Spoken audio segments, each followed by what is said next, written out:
అంటాడు. అది వెన్నెల కాదు, కాదు విష్ణు. అన్నయ్య నన్ను వదిలే అన్నయ్య, స్ట్రగుల్ అవుతున్నాయి అందరి. అన్నయ్య ప్లీజ్ అన్నయ్య వదిలన్నయ్య, నా వల్ల కావటం లేదన్నయ్య, నాకు ఊపిరి తీసుకోవడం అవటం లేదన్నయ్య, ప్లీజ్ అన్నయ్య వదిలన్నయ్య. కంటిన్యూ వదలట్లేదు రాజశేఖర్. బాబు విష్ణు, నీ వెన్నెల ఏమి అనలేదు, అయిన మమ్మల్ని అందరినీ ఇలా చావు బాగుతున్నావు. కనీసం ఎందుకు కొడుతున్నావో కారణం చెప్పు విష్ణు. అనగానే స్లాప్ చేయి అమ్మాయిని, ధన్యవాడు మామయ్య గారు. నందిని కూడా కొట్టమని గుర్తు చేశారు మీరు.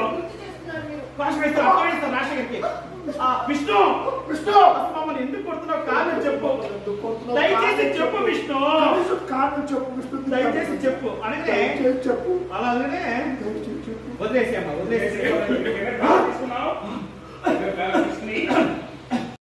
అమ్మా అయ్యో అయ్యో వద్దు, నీ నడువు వంగటలేదు కదా పిన్ని, ఇలా వంచాలన్నమాట.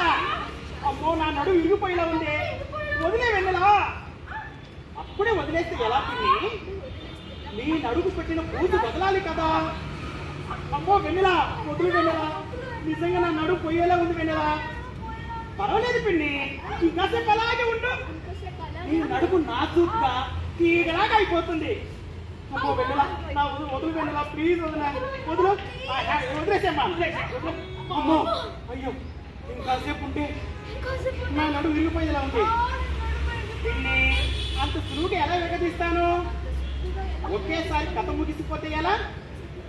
దీపైనా టార్చర్ అయినా కొంచెం కొంచెం అలవాటు చేయాలన్నమాట. ఇప్పుడు చూడు ఇంకో ఎక్సైజ్ చెప్తాను, పట్టేసుకో ఎక్కడ పట్టేసుకో. వదులు వదులు, నా వల్ల కావటం లేదే, ఈ మాత్రం కూడా తట్టుకోపోతే ఎలా. ఇలా ఎక్సైజ్ చేస్తేనే నువ్వు స్ట్రాంగ్ అవుతావు. అయ్యా స్ట్రాంగ్ అవడానికి చేస్తున్న ఎక్సైజ్ లేదే, ఏకంగా నా చేతులు విరిచేయడానికి చేస్తున్నా ఎక్సర్సైజ్ లా ఉందే. వదిలే ప్లీజే ప్లీజ్. అమ్మ వెన్నెలా నా వల్ల కావటం లేదే, నా చేతులు విరిగిపోయినా వదిలే. చూపించుకో నువ్వే. అమ్మా నా వల్ల కాదే, నీ ఎక్సర్సైజ్ నువ్వే చేసుకో. నా వల్ల కాదు, నీ ఎక్సర్సైజ్ నువ్వే.